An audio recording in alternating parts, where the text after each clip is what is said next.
Hey folks, so I thought I'd record this quick video about She-Ra while I'm on holiday. Everyone else is having a nap and doing other things, so I have some free time. And I've seen a lot of people arguing about this new She-Ra character.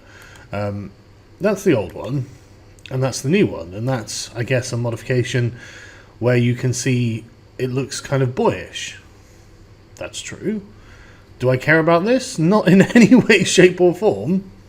Do I think this is not the result of SJW interference? Of course not. Of course this is because of SJWs. You can look at the woman who did it, Noelle something.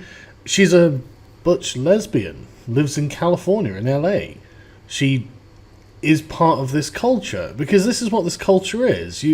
It's not necessarily like, it's not malevolent or anything, but it's very much anti-gender. I mean, you can see from the old She-Ra, this is an adult woman. She's got sexual signifiers, strong cheekbones, she's tall, she's got long hair, she looks like an adult woman. These are gender signifiers that she has, and unsurprisingly, the anti-gender movement has removed these. It's no shock, is it? It's exactly, of course they're going to do that. They do that with everything. It should come as no surprise, but I mean, like, if you look at He-Man and She-Ra, which I can't believe I'm talking about these now, but I used to watch these cartoons when I was a kid. I can't really remember much about them, to be honest, because it sounded long ago. But I mean, look at these pictures. These are the apotheosis of gender roles. These could not be more gendered if they tried. Adam's got the jaw like a fucking rock. He's like Arnold Schwarzenegger in build. There's no disputing that he's a man and he signifies everything about a male gender role. Whereas She-Ra is everything about a female gender role. She's undisputably a woman.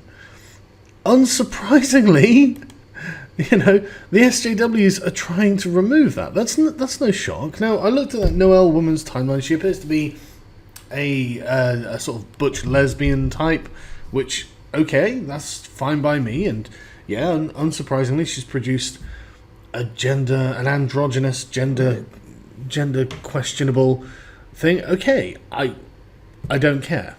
I'm not interested in watching She-Ra. I don't really give a damn what happens to it. It's just not something I'm bothered about. I have more interesting things to think about. But there's no denying that that's what's happening. And the thing is, I'm not saying this Noelle person is a bad person. She seems like a nice person from her timeline. I didn't see her throwing any harassment at anyone or insults or anything like that.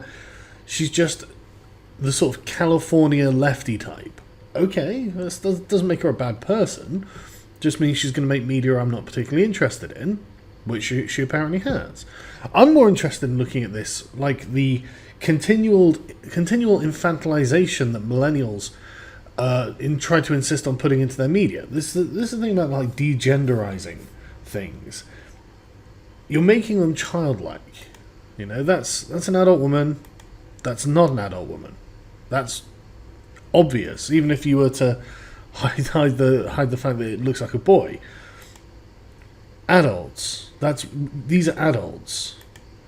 These are adults. These are adults. These don't look like adults. This is childish. This is for children. In fact, it doesn't look like it's for children. It looks like it's a millennial's conception of what children should like, Steven Universe style. It used to be that kids were happy to aspire to become adults, but it seems that millennials are aspiring to remain children. I find it sad. I find it a reflection of the millennials themselves. They don't want responsibility. They don't want to become adults. They don't want to grow into gender roles, even though most of them do eventually. They are people with arrested development and can't stand the fact that being an adult means you have to do things.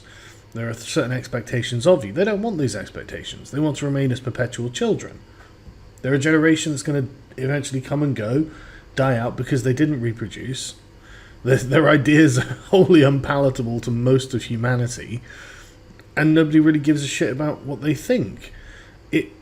Eventually, they're just going to disappear, and it'll be like it'll be like they never existed. And honestly, I'm glad. I think these people are a waste of time. These are the perfect ones from the mouse utopia, as far as I'm concerned. These are the people who, they don't like sex, they don't like dating, they don't like reproducing, they don't like responsibility, It's okay if they don't like that, but like, you guys aren't going to be remembered. No one's going to be looking back at She-Ra or the Thundercats reboot and go, wow, that was the apex of art. I mean, millennials seem to be low effort, low talent, and that's fine. I kind of feel bad for them, to be honest. You know, so they go, oh, I have to degender things. Wow, imagine gender roles being the top of your list of priorities. How easy your life must be. There are real problems out there, but degendering old TV characters is not one of them. And I say I'm not bothered by this, right? Because this is just another example of SJW parasitism. They can't think of something original. Of course they can't. Let's reboot all of your favourite Generation X cartoons that were actually decent from when you were young, and let's change them to make them fit a millennial mindset and millennial sensibilities. Right? You're not going to invent anything of your own, though, are you? And anything of your own that you do invent is just going to look poor. It's not going to appeal to most people. But I don't care if they sort of parasitically take over something else. It doesn't surprise me. It's exactly what I'd expect from them. They're not going to stop the old thing from existing. That's undoubtedly going to be around. They're just going to make the new thing not worth it, which I wasn't going to spend any time watching She-Ra anyway. But for some reason there are people denying that this is going on.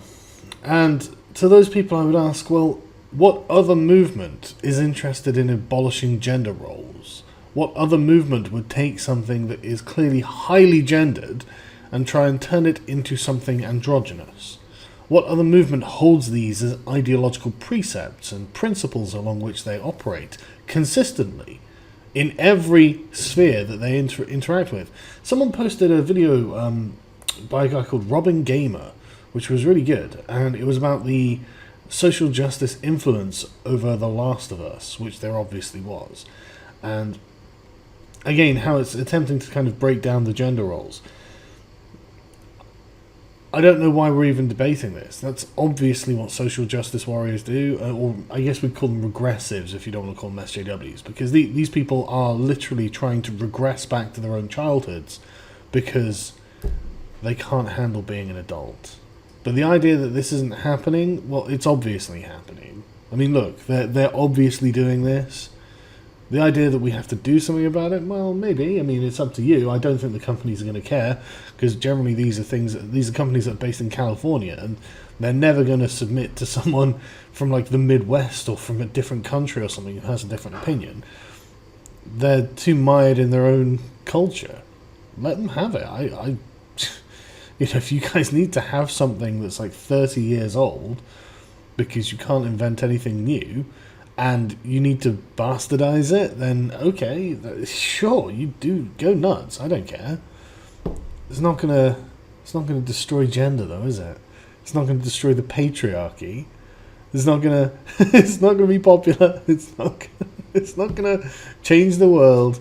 It's just gonna be one of those sort of insular things that your little communities do. And I think that in the future, you're going to be kind of looked at as a bit of a relic. A kind of a sad, lonely, childless, relationshipless relic. Okay. My kids will be growing up with things that I want them to watch. Not this, though. Sorry. Anyway, good luck, millennials. One day you'll realise that cats are no substitute for children.